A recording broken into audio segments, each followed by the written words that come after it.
There is a deep, very bleak sense of doom and despair in the air. Maybe it would be fair to call it a form of like deep spiritual overwhelm, foreboding catastrophe.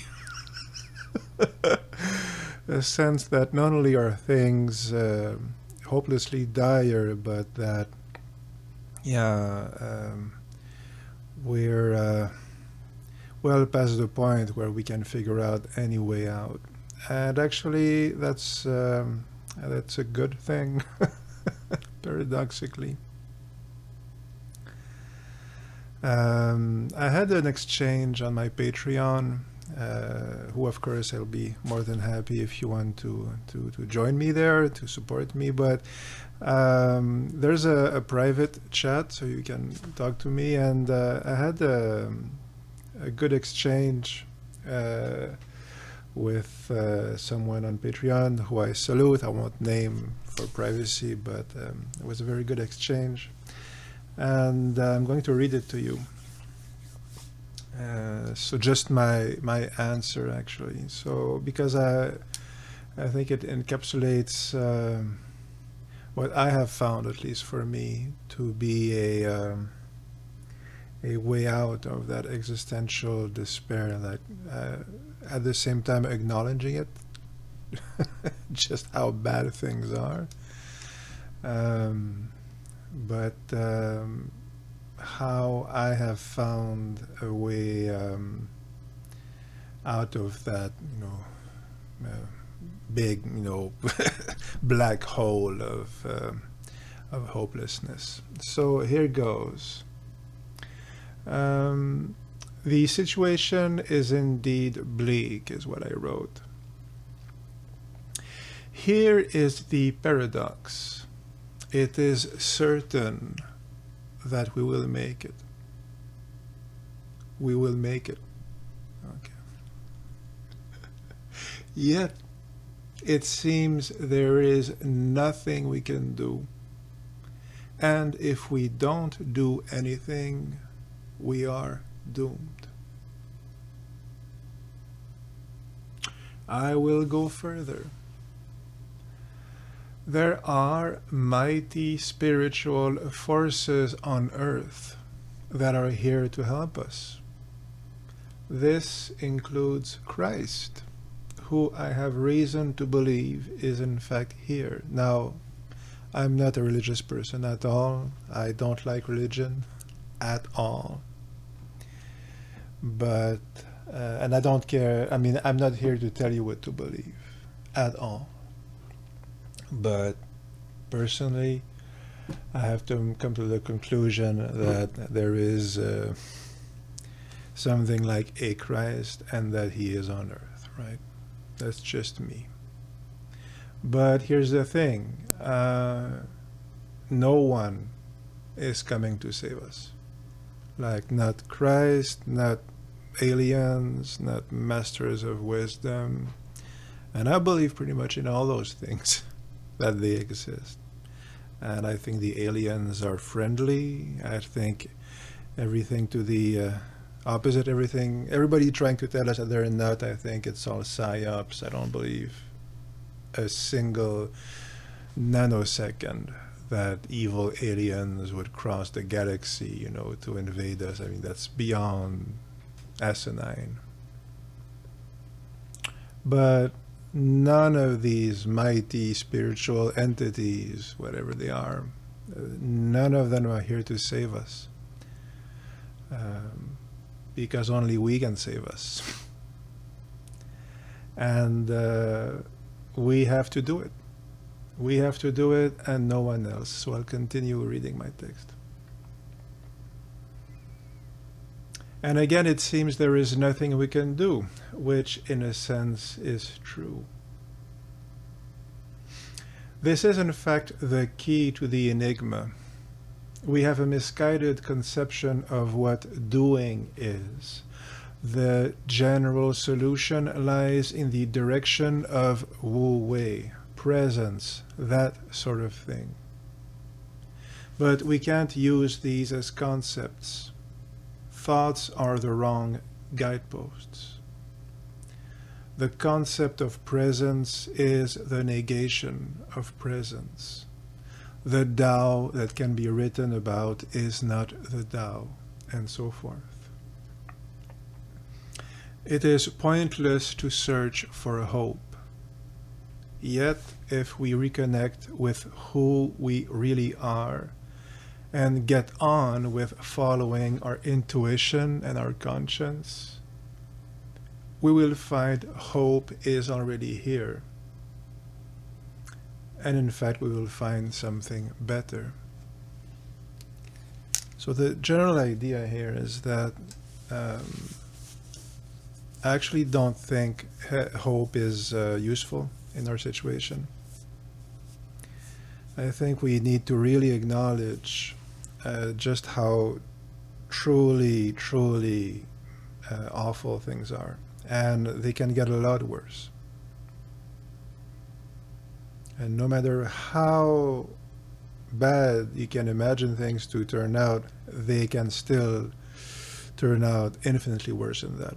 There is no limit to how bad things can get. And if we don't do anything, that is what will happen. Okay.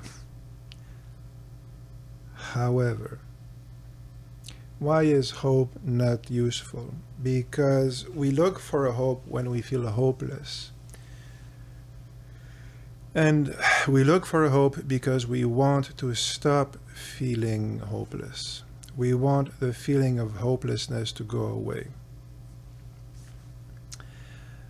The problem is that the feeling of hopelessness is a feeling in your body, and the only way you can find the solution is not by thinking about it.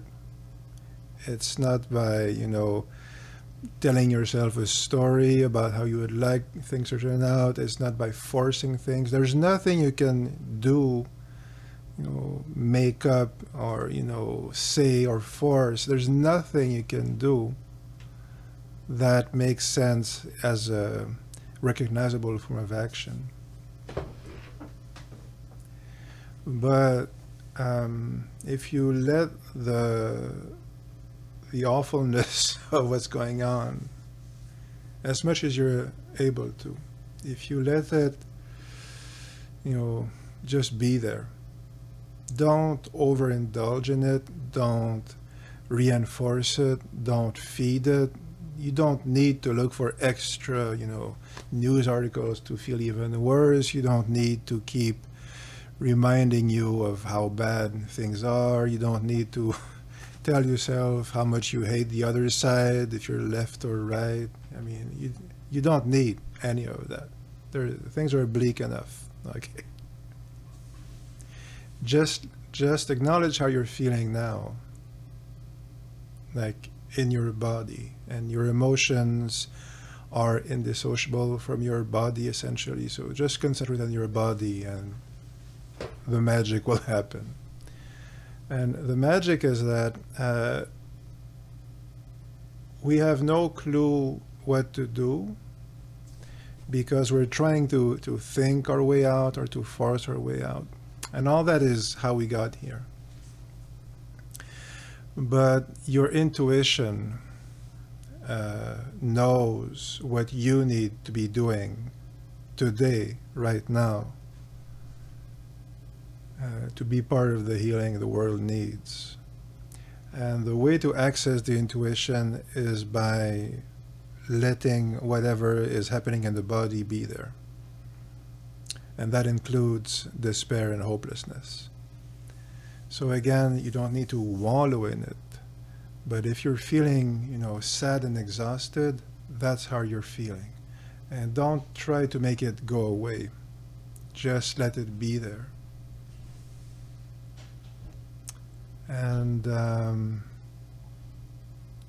the short version is that there's no plan we can think of. There's nothing we can conceive of in a traditional way that will get us out of this mess. So in that sense, it truly is hopeless. I mean, it is hopeless. There is nothing we can do. And if we don't do anything, we're doomed. but we will, each of us, discover on a day-by-day basis what it is we need to be doing. Not by thinking about it and trying to figure it out, but just by letting our intuition guide us. And the number one practice to learn to listen to your intuition, which is coming, like through hunches and feelings and propensions, is listening to what your body is telling you. And listening to what your body is telling you just means let it be there. Okay, so right now I'm sad and I'm tired. So that's what I'm bringing. You see?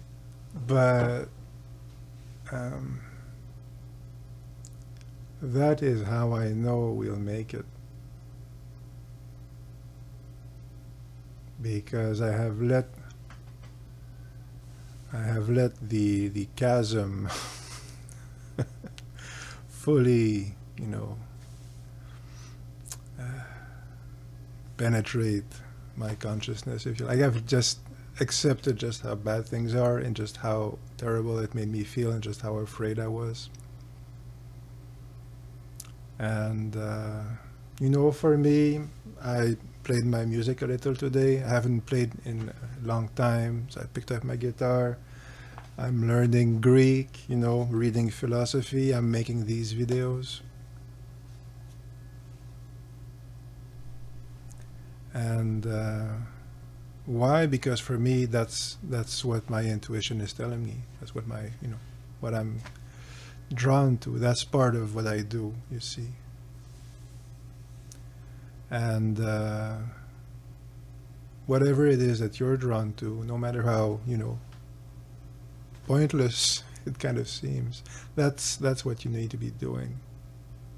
That's your individual contribution to how we will make it out of this mess. If you want help with any of that, I do offer that service, what I call an individuation coaching service. Link in the description. That can be useful because sometimes it's not that easy to be sure, is it my intuition that's guiding me, or is it something else? All the trauma we carry, that can complicate things, and we're afraid and we feel alone. So that's essentially helping with that is what I offer as a service. But ultimately, your intuition is your guide. And so follow that, and you'll be fine. And on behalf of the world, thank you for having the courage to let your cocoon of protection break open, so that your love for the world and your pure, unique creativity